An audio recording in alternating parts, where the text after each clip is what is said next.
3 phase 6 pole 50 hertz 400 volts. तो it's 3 phase 50 hertz, वो तो होगी, कितने पोल है? 6 पोल 400 वोल्ट, 6 पोल 400 वोल्ट्स। इसमें नो लोड टेस्ट की वैल्यूज दे रखी है आपको। No load test, no load test जब करा गया तो उसमें वैल्यूज कौन कौन सी? वोल्टेज 400 वोल्ट 9 एम्पियर्स और 1250 watts, 400 volts 9 amperes 1250 watts. Short circuit test यानी block rotor test, block rotor test के अंदर आपको रिजल्ट्स ये मिलने हैं 200 volt 50 amperes, 200 volt 50 ampere 6930 watts.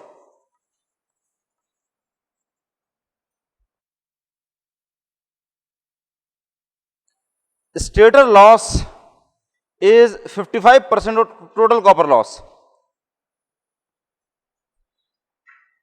Stator loss is equal to 55% of total copper loss.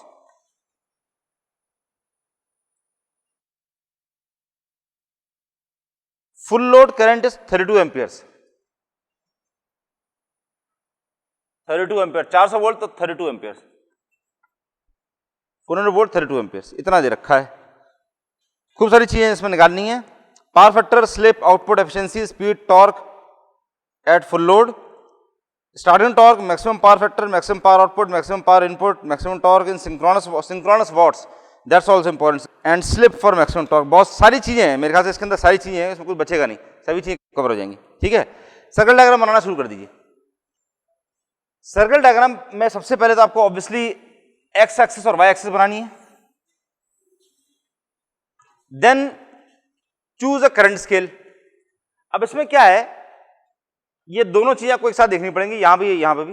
देखो 200 volt, इसके ये बताइए इसकी जो रेटेड वैल्यू है, ठीक है, सबसे पहला स्टेप कौन सा है? स्टेप वाइज याद रखना क्या करना है।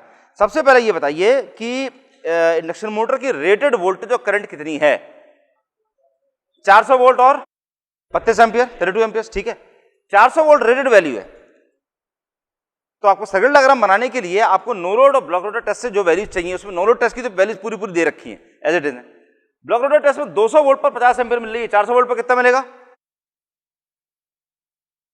100 एम्पियर, सिंपल, दैट्स ऑल, इससे और कुछ भी नहीं है इसके अंदर। ठीक है, अगर 200 वोल्ट पर 50 एम्पियर मिल रही है, इसका मतलब 400 वोल्ट अगर आपने कर रखा होता तो यहां पर आपको 100 एम्पियर मिल रहा होता। अब इसकी और इसकी जरूरत नहीं है, अब हमारे काम का ये और ये है, 400 वोल्ट 100 एम्पियर। ठीक, तो नो लोड टेस्ट में 400 वोल्ट पर 9 एम्पियर आ रहा है, 1250 वॉट्स है। ब्लॉक रोटर टेस्ट में 400 वोल्ट पर 100 एम्पियर आ रहा है, 6930 वॉट्स है। तो इन दोनों वैल्यू से आप फाई नॉट और फाई एस निकाल सकते हैं, निकालो। अब ये थर्ड वैल्यू तो हमने लिखी नहीं है, आपको फाई एस जो निकालना है वो 6930 200 वोल्ट और 50 एम्पियर से निकालना है। 6930 डिवाइडेड बाय 10,000, इससे निकालना है। कॉस फाई की वैल्यू हो गई कॉस इनवर्स ऑफ दैट। देखो सिंपल सा फॉर्मूला है, P is equal to V I cos phi, जो आप बहुत बार पढ़ चुके हैं। ठीक है, इस फॉर्मूले में आपको फाई निकालना है, फाई की वैल्यू। इसके लिए आपको P चाहिए, वी आई चाहिए। P ये रहा, V ये रहा, I ये रहा, निकाल सकते हैं सब लोग। कॉस फाई निकाल लीजिए और उसे कॉस इनवर्स कर दीजिए। So phi naught is equal to cos inverse of 1250 bye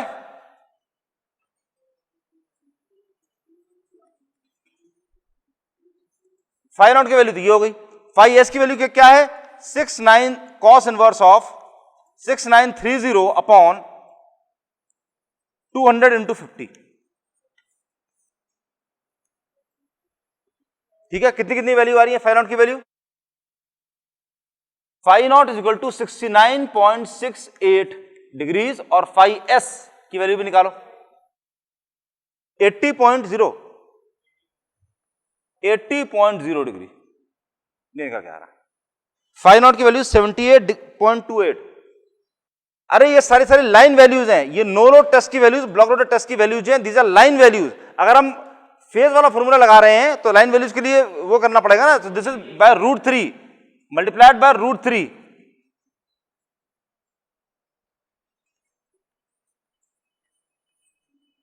ये है, इससे निकालो। ये लाइन वैल्यूज दी हुई है इसलिए आपको फेज में कन्वर्ट करने के लिए √3 बेसिकली करना पड़ेगा। Now is correct. अब निकालो कितना निकल के आ रहा है। फाइव नॉट की वैल्यू निकल के आ रही है 78 डिग्रीज 28 मिनट्स, तो 78.3 डिग्रीज, और फाइव एस की जो वैल्यू है दैट इज 66.25, 66 पॉइंट समथिंग आ रहा है, 66.3 डिग्री फाइव एस की value. This should also be equal to cos inverse of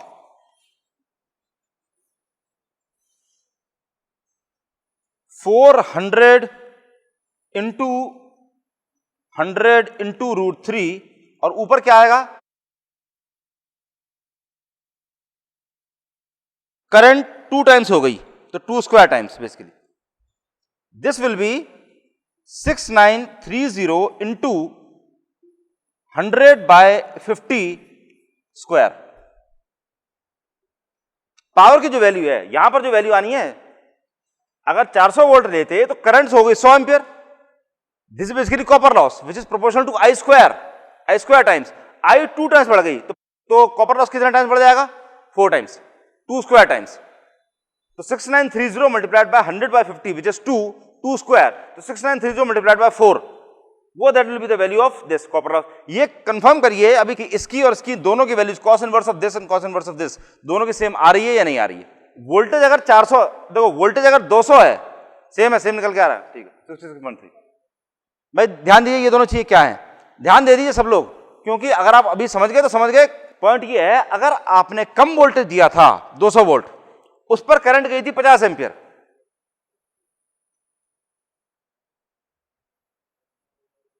50 ampere गई थी, और पावर जो आई थी, बाय द वे आपको ये ध्यान रखना चाहिए, ब्लॉक रोटर टेस्ट क्या है, आपने रोटर को ब्लॉक कर रखा है, रोटर को रोक दिया है, किसी चीज से आपने उसको ब्लॉक कर दिया और फिर आप ऑटो ट्रांसफार्मर से धीरे धीरे वोल्टेज बढ़ा रहे हैं। तो बढ़ाते बढ़ाते 50 एम्पियर जब गई तब वोल्टेज था 200 वोल्ट, 200 वोल्ट पर 50 एम्पियर जा रही थी। अगर आपने अब कैलकुलेशन से ये निकाला कि अगर आपने 200 की जगह 400 वोल्ट कर रखा होता तो करंट कितनी होती, 2 टाइम्स, 50 की जगह 100 हो गई होती। अब अगर आपने 400 वोल्ट और 100 एम्पियर दिया होता सप्लाई, तो ऐसे कैसे पावर कितनी जाती, पावर भी बढ़ गई होती, पावर लॉस बढ़ गया होता उसके अंदर, कॉपर लॉस। भाई आई करंट भी तो बढ़ गई, करंट बढ़ गई तो कॉपर लॉस भी बढ़ जाएगा। Copper loss increases as square of the current, क्योंकि कॉपर लॉस होता है that is I square R. Current कितनी थी, पहले 50 थी, 50 से 100 बढ़ गई।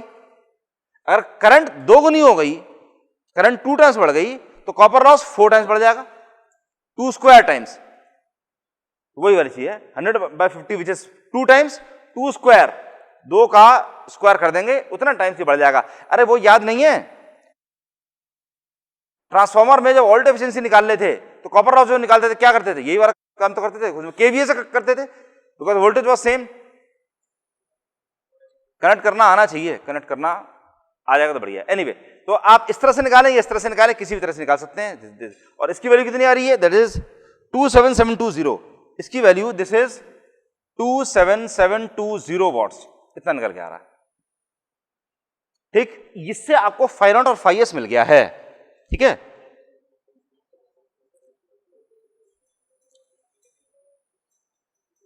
अब आपको बेसिकली चूज करना है current scale, current scale choose करना है। करंट स्केल ऐसा होना चाहिए जिससे आप 9 एम्पियर भी प्लॉट कर सकें और 100 एम्पियर भी प्लॉट कर सकें। तो करंट स्केल क्या माना जाए बताइए, 1 सेंटीमीटर बराबर 10 एम्पियर्स। ठीक है, तो उससे आपको 100 एम्पियर की लाइन कितने सेंटीमीटर की मिलेगी, 10 सेंटीमीटर की, और 9 एम्पियर वाली 0.9 सेंटीमीटर की। ठीक है, तो करंट स्केल आपने माना है, current scale is 10 amperes is to 1 centimetre. अब ऐसे में पहले काम आपको क्या करना है, पहली लाइन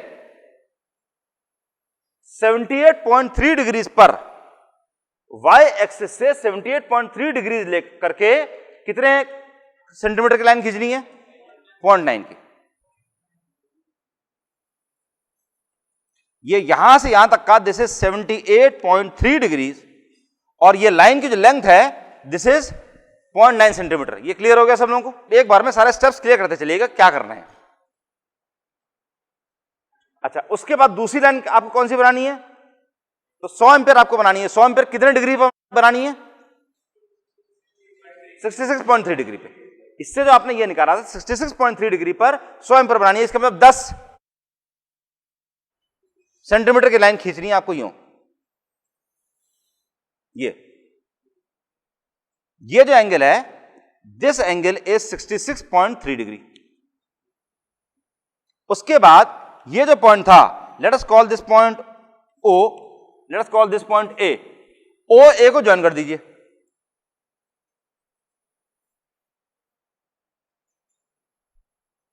और O से एक्स एक्सिस के पैरेलल में एक लाइन खींच दीजिए, इतना कर दीजिए।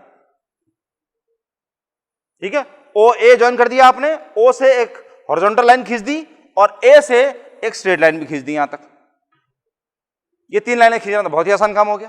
ठीक है, तो अभी तक आप 5 लाइनें खींच चुके हैं। पहली लाइन 0.9 सेंटीमीटर की 9 एम्पियर की लाइन 78.3 डिग्री पर वाई एक्सिस से। ये ध्यान रखना, वाई एक्सिस से डिग्रीज लेनी है, जो एंगल जो लेना है वाई एक्सिस से। तो 78.3 डिग्री पर 0.9 सेंटीमीटर की और 66.3 डिग्री पर 100 एम्पियर की, 50 एम्पियर की नहीं। ठीक है, रिमेंबर दैट 100 एम्पियर यूज करना है कि अगर आपने पूरा वोल्टेज दिया होता तब कितना आपको करंट मिल रहा होता, उतने पर आपको खींचनी है। इसका मतलब ये पूरा ये है। हम ये मान के चल रहे हैं कि सर्किट डायग्राम हम कैसे बना रहे हैं। अगर आपने पूरा वोल्टेज इंडक्शन मोटर में दे रखा है, अब उसको नोडल पर रन करिए, फिर उसको ब्लॉक रोटर पर रन करिए। वोल्टेज हमने पूरा दिया हुआ है।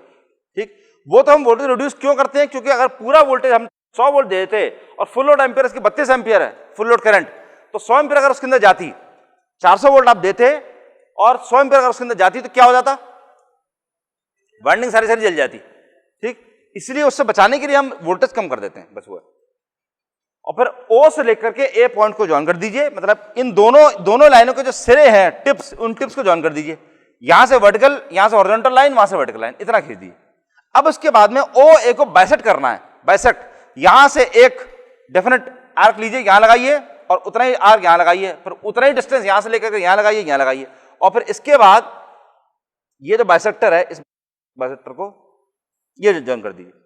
और ये बाइसेक्टर इस ऊपर वाली हॉरिजॉन्टल लाइन को जहां कट कर रहा है, यहां से लेकर के O तक का, let us call this point to be से P। P से O तक का या P से A तक का डिस्टेंस दोनों बराबर होंगे। ठीक, PO is equal to PA, दोनों बराबर होंगे। कोई से भी रेडियस लेकर के यहां से सर्कल बना दीजिए, वो सर्कल बनेगा ऐसा, सर्कल डायग्राम बन गया। P सेंटर है, P सेंटर है, P से लेकर के O तक का डिस्टेंस या P से लेकर A तक का डिस्टेंस लेकर के रेडियस लेकर के सर्कल बना दीजिए। आ गया, दोनों बराबर आ रहे हैं। ठीक, अब आपके पास में टॉर्क लाइन आ चुकी है, ये रही टॉर्क लाइन, नहीं दिस इज आउटपुट लाइन, ये है आउटपुट लाइन। टॉर्क लाइन बनानी है आपको, टॉर्क लाइन आपको बनानी है। टॉर्क लाइन बनाने के लिए आप इस्तेमाल क्या करेंगे, ये वाला stator loss equal to 55% of total copper loss. Stator copper loss, this is stator copper loss. मतलब ये हो गया, यहां से तो कौन सा लॉस था, stator iron loss, iron loss. इसके बाद यहां से लेकर करके बीच का जो पॉइंट लगने वाला है, यहां से यहां तक का पॉइंट, ये कौन सा लॉस होगा, ये है स्टेटर आयरन लॉस। इसके बाद में स्टेटर पहले आ जाएगा, स्टेटर कॉपर लॉस। और फिर इसके बाद में यहां से लेकर यहां तक का, this will be rotor copper loss. So A, let call this B, this is C, this is D. तो ये जो स्टेटमेंट दिया हुआ है, ये statement stator copper loss equal to 55% of total copper loss. Total copper loss कहां से कहां तक का है, ए से लेकर के सी तक का है। ए से सी तक का कॉपर लॉस है, टोटल कॉपर लॉस ए से सी तक का है। तो इसमें यह दिया हुआ है कि स्टेटर कॉपर लॉस कहां से कहां तक का है, इसमें बी से लेकर सी तक का। So BC is 55% of AC, BC is 55% of AC. सब लोग बी वाला पॉइंट निकाल सकते हैं। अब आपको करना क्या है, ए से लेकर सी तक का मेजर करिए, नापिए, नाक पे निकालिए कितने सेंटीमीटर निकल के आ रहा है। ये जब आपने एक बार नाप लिया, मान लीजिए ये निकल के आया 10 सेंटीमीटर, मान लीजिए निकल के आया 3.8,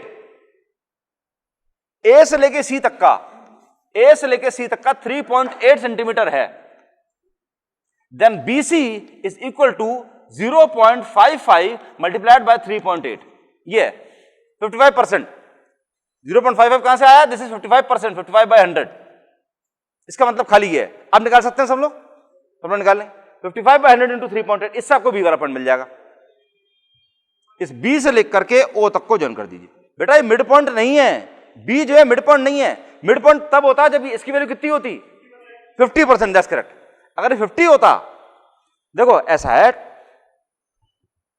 तुम्हारे पास कुल मिलाकर 100 रुपए थे, उसमें से 55% रुपए तुमने पड़ोसी को दे दिए, तुम्हारे पास कितने बचे? कैसे बताया? यही वाला काम तो यहां पे हो रहा है। जितना भी टोटल ए से लेके सी तक का था, मान लीजिए 100 था, तो 100 में से 55%, 55 जो है that is BC, stator copper loss है। वो वाली चीज यहां लिखी हुई है, stator copper loss equal to 55% of total copper loss, ये वाली चीज तो लिखी हुई है। कितना आ रहा है? 2.08, 2.09, तो 2.1 मान लेते हैं, 2.1 सेंटीमीटर। तो बी से लेके सी तक का 2.1 सेंटीमीटर है, और ए से लेके बी तक का जितना भी होगा दैट इज दैट। ठीक है, इतना हो गया। This gives you the value of torque line, ये आपको मिल गई टॉर्क लाइन।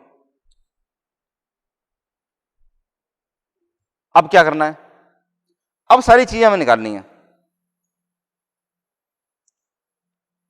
फुल लोड पर निकालनी है। फुल लोड करंट की वैल्यू कितनी है? फुल लोड करंट की value 32 amperes. 32 amperes full load current की वैल्यू है। 32 एम्पियर का मतलब करंट स्केल के हिसाब से कितना सेंटीमीटर हो जाएगा? ये 32 एम्पियर है, 10 एम्पियर बराबर 1 सेंटीमीटर है, तो 32 एम्पियर कितना हो जाएगा? 3.2 सेंटीमीटर। ये समझ में आ रहा है सब लोगों को? 3.2 सेंटीमीटर का आर्क यानी कि चाप, वो यहां से लेकर के 3.2 एम्पियर का कट लगा दीजिए, और यहां से लगा के बाद में इसको बिल्कुल स्ट्रेट लाइन यहां से यहां तक खींच दीजिए। अरे सॉरी, आउटपुट लाइन मैंने गलत मार्क कर दी है। आउटपुट लाइन वो नहीं है, आउटपुट लाइन में डार्क कर देता हूं। आउटपुट लाइन ये है,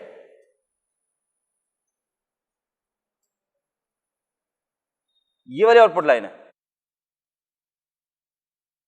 ओ ए जो है वो, O A is the output line, O B is the torque line. अब देखो यहां से करना शुरू, इसको पी नहीं करते यार, इसको कुछ और कर देते हैं, ओ एन कर देते हैं।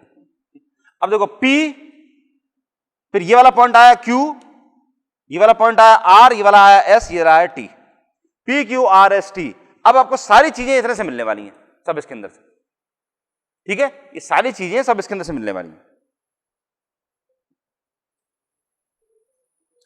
बाय द वे, इसके बाद आपका पावर स्केल एक और निकल के आएगा। देखो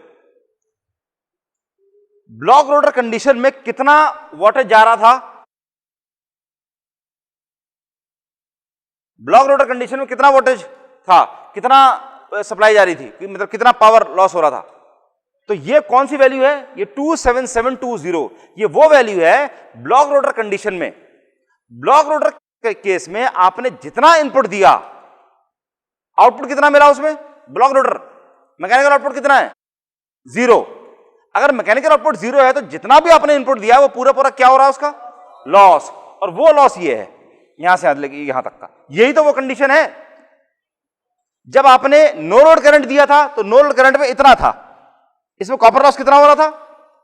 इस लाइन के ऊपर कॉपर लॉस होता है, इस लाइन के ऊपर कुछ है ही नहीं, यहां पे खाली आयरन लॉस हो रहा था। जब आप यहां पे पहुंचे, जब आपने इतना करंट दिया यहां से लेके यहां तक का, इतना जब आपने करंट दिया तब क्या हुआ? यहां से लेकर के यहां तक का, this corresponds to the mechanical output. यहां से लेके क्यू से लेके आर तक का क्या होगा?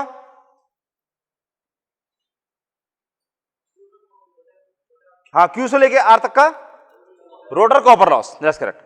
आर से लेके एस तक का स्टेटर कॉपर लॉस, और एस से लेके टी तक का स्टेटर आयरन लॉस। अब ऐसे में अगर आप करंट थोड़ी सी और बढ़ा दें, तब आपका मान लीजिए कट लगा यहां, फिर आपने ये लाइन खींची, let us call this A B C D E, ये ई, ये हटा देते हैं, ये कंफ्यूजन क्रिएट कर रही है। E F GHI।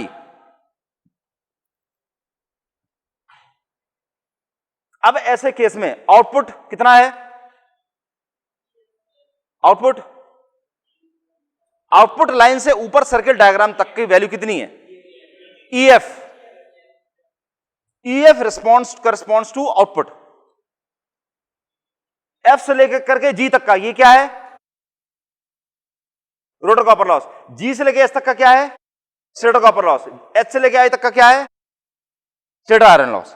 ठीक, क्लियर हो गया सब लोगों को? यहां से ये late us call this O dash. O dash, O से नहीं, O डैश ही तो सारे करंट ले रहे हो। दिस सर्किट डायग्राम क्या है? This is the locus of all the current, all the possible loads. मतलब कहने का मतलब क्या है, अगर आपने इसके ऊपर लोड बिल्कुल नहीं लगाया होता, बिल्कुल भी इंडक्शन मोटर के ऊपर लोड नहीं डाला था, उसके बाद में आप उसके जो भी ग्राफिक्स हैं प्लॉट करते तो आपको करंट मिलती यहां से यहां तक की। आपने थोड़ा सा लोड उस पर बढ़ा दिया, थोड़ा सा बढ़ा दिया, तब करंट कितनी मिलती? इतनी। और बढ़ा दिया, करंट कितनी मिलती? इतनी। करंट और बढ़ा दिया, इतनी। और बढ़ा दिया, इतनी। और बढ़ा दिया, इतनी। और बढ़ा दिया, इतनी। और बढ़ाते जा रहे हैं ऐसे, और खाली उनको प्लॉट करते जाइए। जितने भी हैं ऐसे खाली प्लॉट करते जाइए, जितने भी करंट की वैल्यू निकल के आ रही हैं और जितने भी एंगल की वैल्यू निकल के आ रही हैं, खाली इनको प्लॉट अगर कर देंगे तो आपको ऐसा कर्व मिलेगा। ऐसे सारे पॉइंट अगर आप ज्वाइन कर देते हैं तो आपको यही सर्किट डायग्राम मिलने वाला है। उसको आपने दूसरी तरीके से निकाल लिया, शॉर्टकट तरीके से निकाल लिया। आपने सबसे छोटा वाला केस लिया, सबसे बड़ा वाला केस लिया, और उसके बेस पे सर्कल आपको पता ही है कि सर्कल बन के आने वाला है, तो उससे आपने सेंटर निकाल दिया, सेंटर से आपने सर्कल बना दिया। अब आपको यह पता है कि कितना भी लोड हो, आप वो लोड इन दोनों के बीच की भी रहने वाला है। न तो नो लोड से कम आप लोड कर सकते हैं, लोड आप नो लोड से कम कर नहीं सकते, ब्लॉक लोडर से ज्यादा नहीं कर सकते। तो जो भी ऑपरेटिंग पॉइंट है वो इन दोनों के बीच में ही आने वाला है, और वो सर्कल के ऊपर ही लाई करने वाला है, ये पॉइंट। ठीक, इस तरह से। तो आप देखिए ये EF वाला हो गया। अगर आपने लोड और बढ़ा दिया होता तो ये मिलता आपको, जो भी पॉइंट, अगेन इसको बोल देते हैं EF GHI JKLMN। अब बताइए आउटपुट कितना है? JK rotor copper loss, KL stator copper loss, LM stator iron loss, NL MN। ठीक है, इतना मिल गया। अब इसके बाद में आपने और ज्यादा लोड बढ़ा दिया, बढ़ाते बढ़ाते ये वाला पॉइंट पहुंच गया, ये यहां, ये 1 2 और ये रहा 3, ये 2 है, ये 1 है, ये 2 है, ये 3 है, ये 4 है, ये 5 है। अब आउटपुट कितना है? 1 2 2 3 क्या है? Rotor copper loss. 3 4 क्या है? और 4 5 क्या है? State iron loss. इसमें यह चीज ध्यान दीजिए कि जब इतना आपने करंट दिया था तो आउटपुट यहां पर कितना आ रहा था? P से लेकर के Q तक का। P Q की वैल्यू कितनी ज्यादा थी? इतनी ज्यादा। ठीक है, उसके बाद जो वो था रोटर कॉपर लॉस इतना सा, स्टेटर कॉपर लॉस इतना सा, स्टेटर आयरन लॉस कांस्टेंट, वो तो चार्ज का बराबर चला रहा है। अब आप बढ़ते बढ़ते आप यहां पर आ गए। इसके अगर आप पहले लेते, यहां पे लेते, यहां पे, तो आउटपुट की वैल्यू इतनी होती, तो यहां से आउटपुट देखो बढ़ गया। यहां पर अगर आप पहुंचेंगे तो EF के केस में आउटपुट और बढ़ गया है, आउटपुट भी बढ़ गया है, साथ में FG और GH भी बढ़ गए हैं। ये दोनों तो बढ़ते चले जा रहे हैं। इतना रोटर कॉपर लॉस और स्टेटर कॉपर लॉस ये तो बढ़ते चले जा रहे हैं, बढ़ते बढ़ते बढ़ते यहां तक आ गए। लेकिन आउटपुट यहां पर कम था, यहां बढ़ता गया, बढ़ता मैक्सिमम आ गया, फिर यहां से दोबारा कम होना शुरू हो गया है। यहां पर खाली आउटपुट इतना सा रह गया है, आउटपुट खाली रह गया 1 2, इतना सा जरा सा आउटपुट। रोटर कॉपर लॉस इतना सारा, स्टेटर कॉपर लॉस इतना सारा, स्टेटर आयरन लॉस तो उतना का उतना है ही।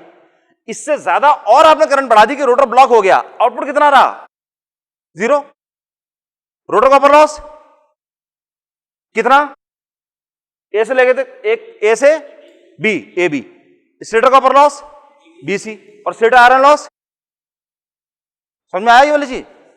ये सर्कल डायग्राम है। इसी तरीके से आपको अलग अलग वैल्यूज मिलने वाली है। इसका मतलब क्या है? एक पर्टिकुलर पॉइंट यहां पर ऐसा आएगा जहां पर आपको मैक्सिमम आउटपुट मिल रहा होगा, चाहे लॉस कितना भी हो रहा हो, लेकिन आउटपुट आपको मैक्सिमम मिल रहा होगा।